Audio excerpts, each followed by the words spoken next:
When I think of this generation and I look at the challenges and the crisis that they're facing in the world today, there's one statement for me that rings true, and that's a statement made by the late Dr. Miles Monroe.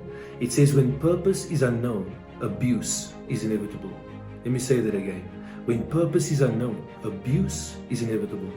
When I look at the challenges that this generation is facing right now, the social ills, drug addictions, depression, suicide, teenage pregnancies, abortions, Satanism, the list goes on and on.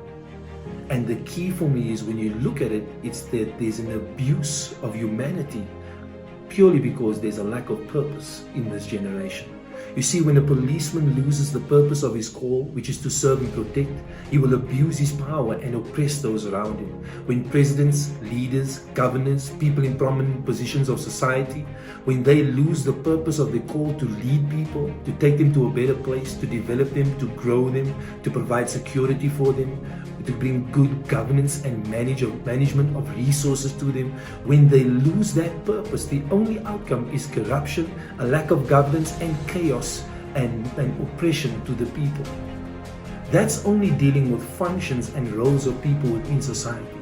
But when I look at it as a whole, as a generation, the fact that they're not pursuing their God-given purpose, and it's not because just they don't want to, for many of them they don't even know. When they don't pursue their God-given purpose, the abuse of life and humanity is the only outcome.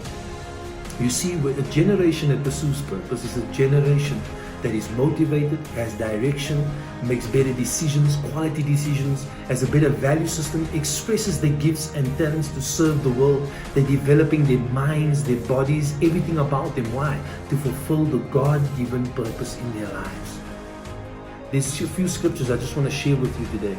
Psalm 139 says, verse 13 to 16 says, you made all the delicate inner parts of my body and knit me together in my mother's womb.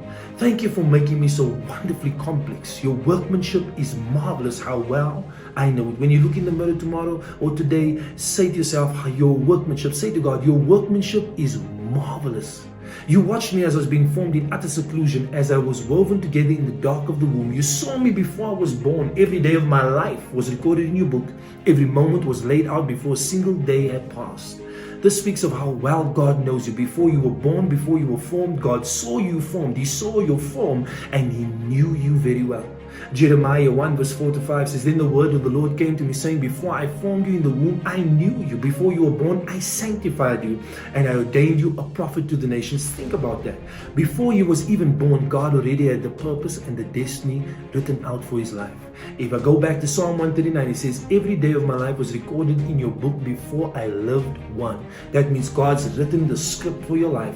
He's got a pre-appointed script for your life. He's got a plan and a destiny and a purpose specifically designed for you. And the day you choose to submit to His will, the day you choose Him, the day you choose to accept His love, that movie, that script starts to come alive and you are destined for greatness. I want to end with this scripture. Acts chapter 17 verse 26, and it says, and He has made from one blood every nation of men to dwell on all the face of the earth, as He has determined their pre-appointed times and the boundaries of their dwellings. Their pre-appointed times, that means the reason that you are alive today is because God wanted you alive today. You were born for a time such as this. Then He says the boundaries of the dwellings. God pre-appointed the boundaries of your dwellings. That means the continent, the nation, the state, the province, the city, the township that you're living in, the community that you've been born into. God ordained it to be that way. Why? Because He wrapped up on the inside of you His perfect plan and purpose and the potential that you need to change the world around you. I want you to know that inside of you is the answer to the challenges that the world is facing around you. It's time for you to get up and become all that God has called you to be and live your best life now. I'm praying for each and every one of you, and I'm trusting God with you that you'll fulfill your purpose, and this generation will be known as a generation who pursued their God-given purpose and changed the world. If you desire prayer, please go to onevoiceprayer.com. We have a team of compassionate men and women that are just waiting for your prayer requests.